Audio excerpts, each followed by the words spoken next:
The flames came through the car, and it was just terrifying at the time. I could feel my face actually getting burnt. I could see the flames all around me. I could feel the warmth and the heat waves, and I was breathing in the fumes. I could feel it burning my throat as it came through. It was a horrible experience, but I knew what I had to do to get out of the car.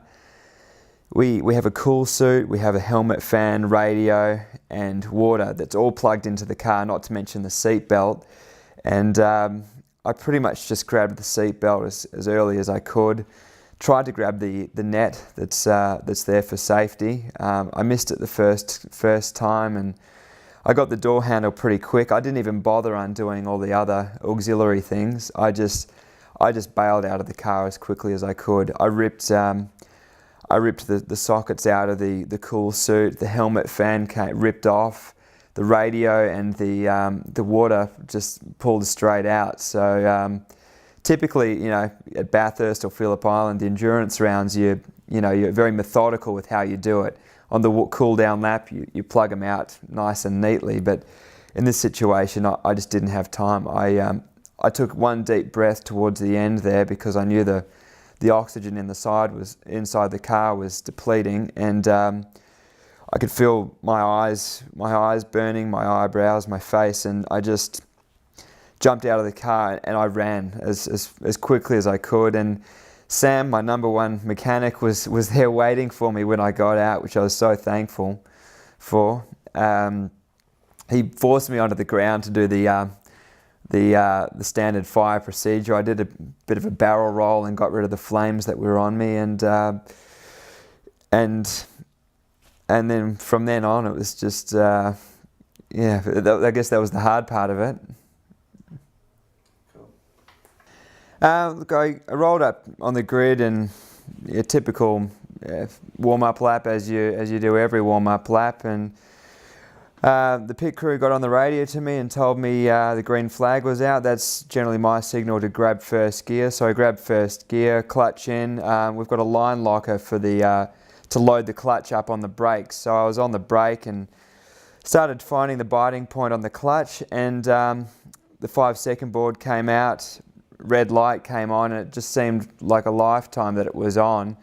And in that time, it must have been the clutch fluid boiled, and unfortunately the clutch failed because of it, and I was left standing there on the spot like a sitting duck. But it hasn't really shocked me all that much. I don't know if that's concerning or not, but yeah, it was a big accident. Everyone I've spoken to said it's one of the biggest they've ever seen, and having seen it as many times as I have, as I mentioned, I'm really lucky. I think it could have been so much worse. I'm so thankful that I was wearing all the appropriate gear, the fireproof underwear, the 3-layer suit, gloves and balaclava, and I've come away with some injuries, but it potentially could have been so much worse. I got stuck in the car for a little while. It seemed like an absolute eternity while I was waiting to get out. The seat itself had melted to my suit. The suit had melted to the seat belt. I couldn't get the belt undone. I eventually got out, but it just seemed like such a long time before I was out of the car.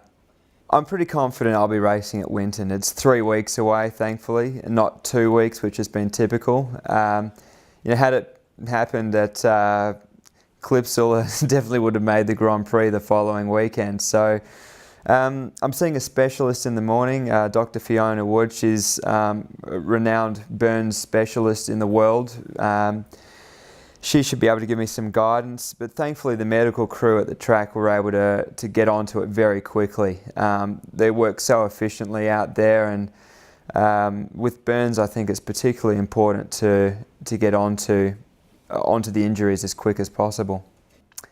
I've spoken to a few guys. Some people say they might be able to repair it, but most people say that it's a write-off. So it's unfortunate, but at the same time my crew said, look, cars can be replaced, the human body can't be. So again, just very thankful that the standards of our cars these days are very high, and the safety equipment that we use, and the efficiency of all all the staff and crew all the fire and rescue crew that were able to come out.